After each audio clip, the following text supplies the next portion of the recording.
Good morning મિત્રો.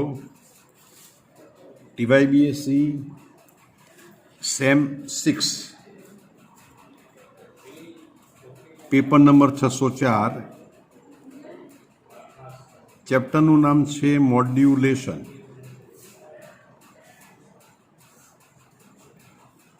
Modulation એટલે શું એ આપણે જોયું હતું. રેડિયો આવૃત્તિવાળા તરંગોનું પ્રસારણ શ્રાવ્ય આવૃત્તિવાળા તરંગો લઈએ તો એને રેડિયો આવૃત્તિવાળા તરંગો સાથે મિશ્રિત કરવાની પ્રક્રિયાને મોડ્યુલેશન કહેવાય. શ્રાવ્ય આવૃત્તિવાળા તરંગો એટલે કે ધ્વનિના સંકેતોનું રેડિયો આવૃત્તિવાળા તરંગો સાથે મિશ્રિત કરી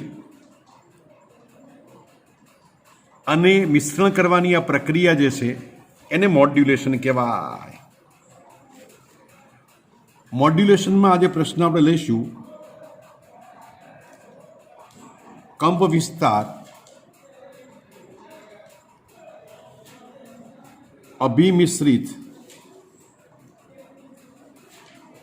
વોલ્ટેજનું સૂત્ર મેળવવું. ક્વેશ્ચન આપણો છે કંપ વિસ્તાર અભિમિશ્રિત વોલ્ટેજનું સૂત્ર મેળવવું. ધારો કે મોડ્યુલેટિંગ વોલ્ટેજ નીચેના સમીકરણ વડે રજૂ કરી શકાય. EM બરાબર EM cos ઓમેગા mt. આ સૂત્રમાં EM બરાબર મોડ્યુલેટિંગ વોલ્ટેજનો કંપ વિસ્તાર એટલે કે amplitude. EM is equal two modulation વોલ્ટેજનો કંપ વિસ્તાર એટલે કે amplitude. Omega m is equal two modulating વોલ્ટેજની કોણીય આવૃત્તિ. મોડ્યુલેટિંગ વોલ્ટેજની કોણીય આવૃત્તિ.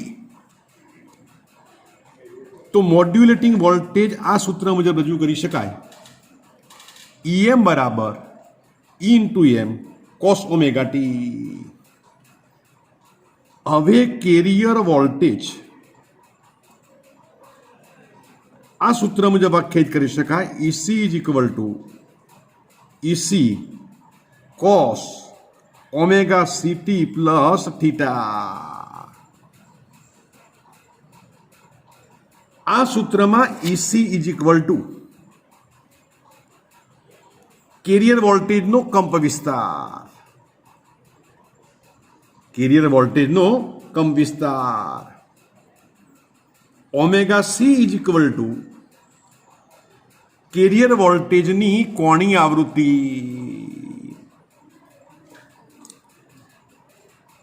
કંપ વિસ્તાર મોડ્યુલેશનની અંદર કળાનું કોઈ મહત્વ ન હોવાથી સરળતા ખાતર થીટા બરાબર 0 લેતા સૂત્ર થશે EC બરાબર EC cos omega C into t. ફરી વાત, કેરિયર વોલ્ટેજનું સૂત્ર EC બરાબર EC cos omega CT into theta. આ સૂત્રમાં EC is equal to carrier વોલ્ટેજનો કંપ વિસ્તાર. Omega C is equal to carrier વોલ્ટેજની કોણીય આવૃત્તિ. આ સૂત્રમાં એટલે કે એમ્પ્લિટ્યુડ મોડ્યુલેશનની અંદર કળાનું કોઈ મહત્વ ન હોવાથી થીટા બરાબર 0 લેતા સમીકરણ આ પ્રમાણે થાય. EC બરાબર EC cos omega CT. Amplitude મોડ્યુલેશનમાં કેરિયર વોલ્ટેજનો કંપ વિસ્તાર લાંબા સમય સુધી અચળ રહેતો નથી પરંતુ બદલાય છે. ફરી વાર, એમ્પ્લિટ્યુડ મોડ્યુલેશનની અંદર કેરિયર વોલ્ટેજનો કમ વિસ્તાર લાંબા સમય સુધી અચળ રહેતો નથી પરંતુ બદલાય છે. મોડ્યુલેશન વોલ્ટેજનો કમ વિસ્તાર ET હોય તો ET is equal to EC plus alpha EM. આલ્ફાની જગ્યાએ કે મૂકીએ, EMની જગ્યાએ ઉપરનું સૂત્ર મૂકીએ, EM cos omega M into T. અભિમિશ્રિત વોલ્ટેજનો કમ વિસ્તાર ET હોય તો ET is equal to EC plus alpha into EM. આલ્ફાની જગ્યાએ કે લખીએ તો EC પ્લસ કે EM cos ઓમેગા MT. હવે અભિમિશ્રિત વોલ્ટેજની કિંમત આ પ્રમાણે લખી શકાય, E બરાબર ET cos omega C into T.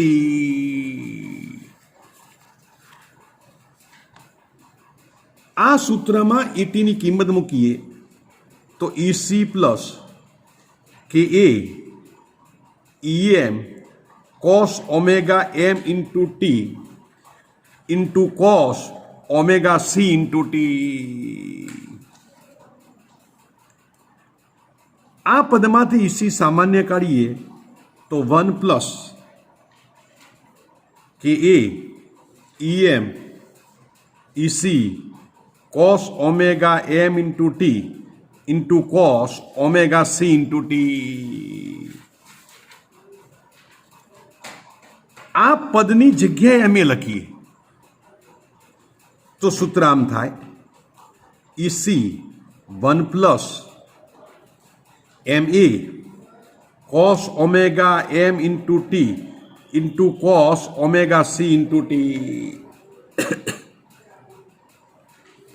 આ સમીકરણ જે છે એ સમીકરણ એમ્પ્લિટ્યુડ મોડ્યુલેશનના વોલ્ટેજનું સૂત્ર છે. એમ્પ્લિટ્યુડ મોડ્યુલેશનના વોલ્ટેજનું સૂત્ર છે.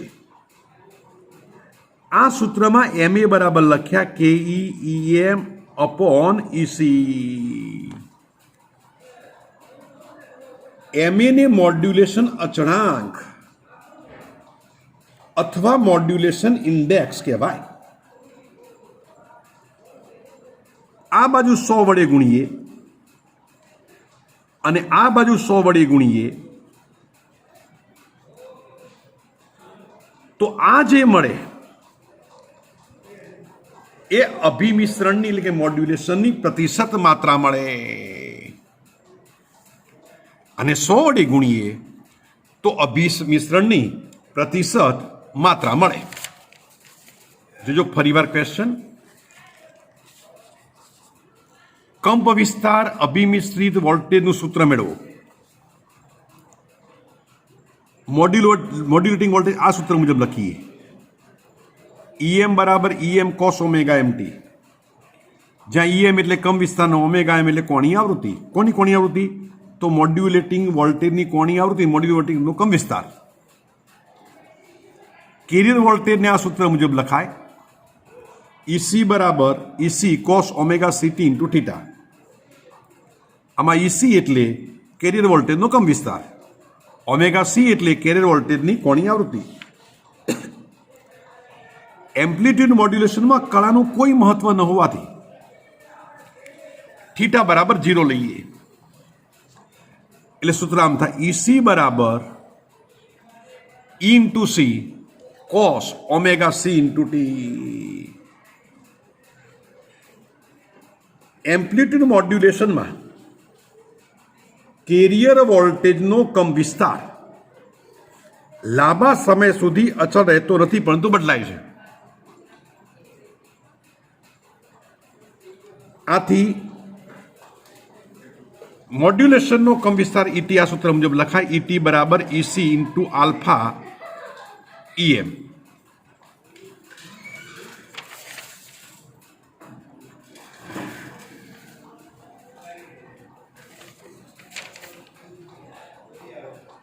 એટલે ઈસી પ્લસ કે ઈ એમ કોસ ઓમેગા એમ ટી. આથી ઈ બરાબર થાય, સૂત્ર લખું, મોડ્યુલેશન વોલ્ટેજની તત્કાલિક કિંમત ઈ બરાબર ET into cos omega CT. આમાં ઈટીની કિંમત મૂકી દઈએ આપણે, ઈટીની કિંમત મૂકી દઈએ રહીએ. ઈસી સામાન્ય કરીએ તો સૂત્ર આપણને બને. આની જગ્યાએ એમ એ લખીએ તો ઈ બરાબર EC 1 plus M A cos omega M T into cos omega CT. આ સૂત્ર જે છે એ એમ્પ્લિટ્યુડ મોડ્યુલેશન વોલ્ટેજનું સૂત્ર છે. આપણે એમ એ કોની જગ્યાએ લખ્યા? K into EM into EC. બંને બાજુ 100 વડે ગુણીએ તો મોડ્યુલેશનની પ્રતિશત માત્રા મળે. મોડ્યુલેશનની પ્રતિશત માત્રા મળે. હવે બીજો ક્વેશ્ચન જોઈએ. કંપ વિસ્તાર અભિમિશ્રિત વોલ્ટેજના તરંગ સ્વરૂપની ચર્ચા કરો.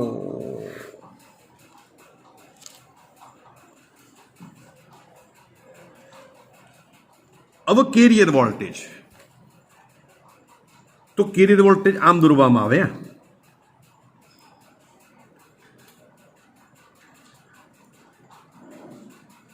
એ આ પ્રમાણે દોરાય.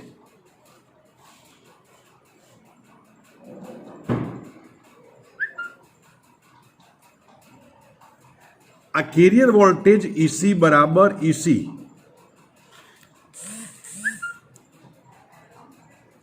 Cos omega C into T.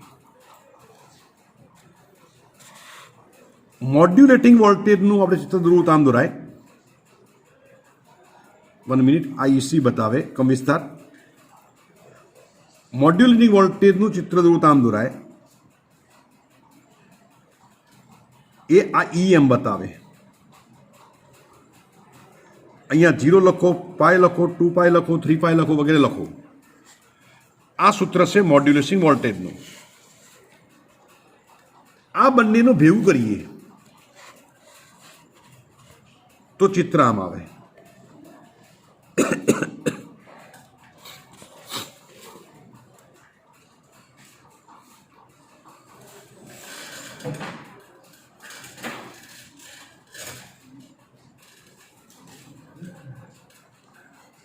એ આમ આવે.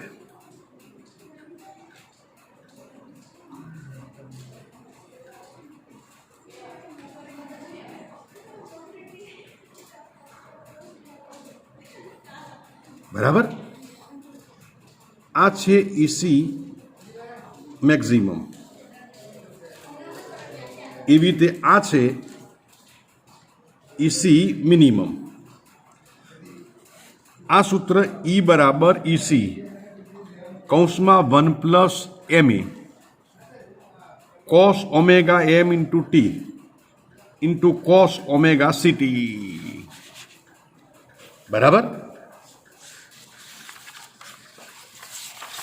આમાં પડજો. આકૃતિ પરથી સ્પષ્ટ છે કે કેરિયર વોલ્ટેજની આવૃત્તિ બદલાતી નથી. અહીંયા કેરિયર વોલ્ટેજની જે આવૃત્તિ હતી એ પ્રમાણે આવૃત્તિ છે. જુઓ, બંને વચ્ચેનો સમયગાળો એક સરખો છે, એટલે કેરિયર વોલ્ટેજની આવૃત્તિ બદલાતી નથી. પરંતુ મોડ્યુલેટિંગ વોલ્ટેજના ફેરફાર પ્રમાણે અભિમિશ્રિત થયેલા કેરિયર વોલ્ટેજનો કમ વિસ્તાર બદલાય છે. આ ચક્ર મુજબ આનો કમ વિસ્તાર બદલાય. બરાબર. જે નીચેના સૂત્ર મુજબ વ્યાખ્યાયિત કરી શકાય.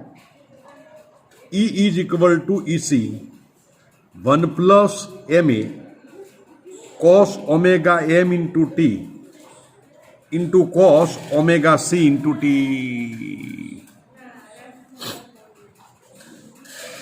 અભિમિશ્રિત વોલ્ટેજનો કમ વિસ્તાર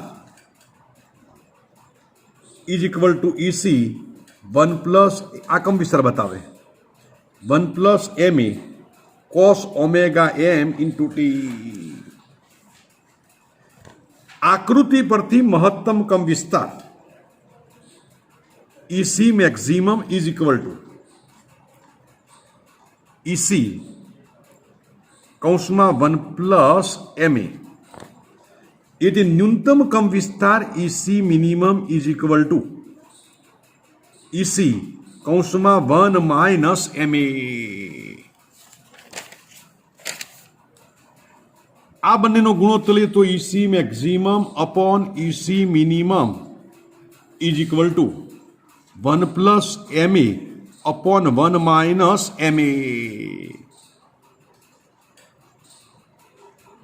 ઉપર નીચે યોગ કરીએ તો ઇસી મેક્સિમમ પ્લસ પેલા માઇનસ લઈએ minus EC minimum upon EC maximum plus EC minimum is equal two 1 plus ma minus 1 plus ma.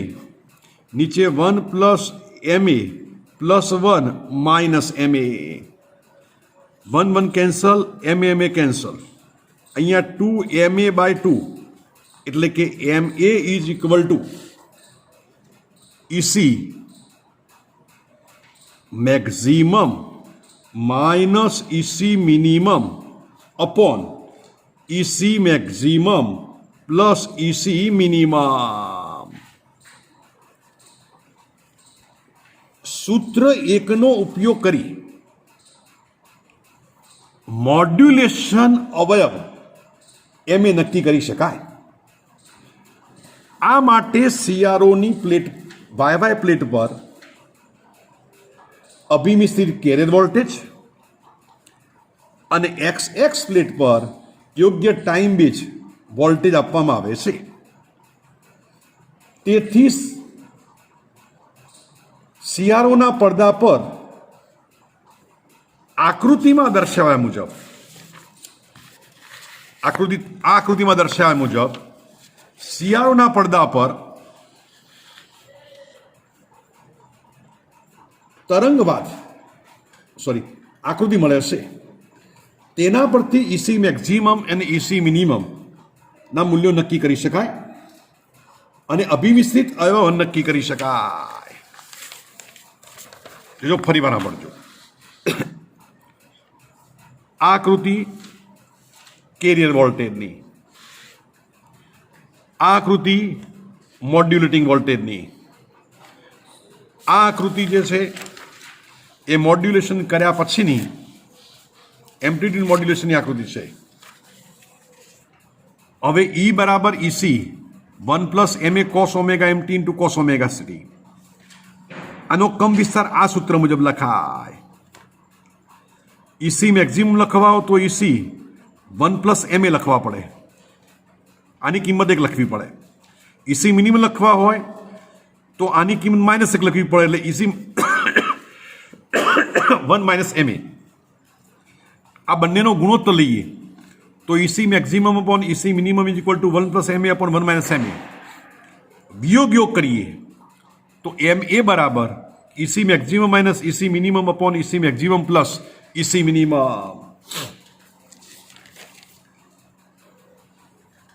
આ સૂત્રનો ઉપયોગ કરી મોડ્યુલેશન અવયવ ma નક્કી કરી શકાય. આ માટે સીઆરઓની વાયવાય પ્લેટ પર અભિમિશ્રિત કેરિયર વોલ્ટેજ અને એક્સ પ્લેટ પર યોગ્ય ટાઈમ બેઝ વોલ્ટેજ આપવામાં આવે. તેથી સીઆરઓના પડદા પર આકૃતિ અહીંયા બતાવી એ આવી આકૃતિ મળે. બરાબર. તો આકૃતિ પરથી ઇસી મેક્સિમમ અને ઇસી મિનિમમના મૂલ્યો નક્કી કરી શકાય અને અભિમિશ્રિત અવયવ પણ નક્કી થઈ શકે. ઓકે. જય હિન્દ, જય ગુજરાત.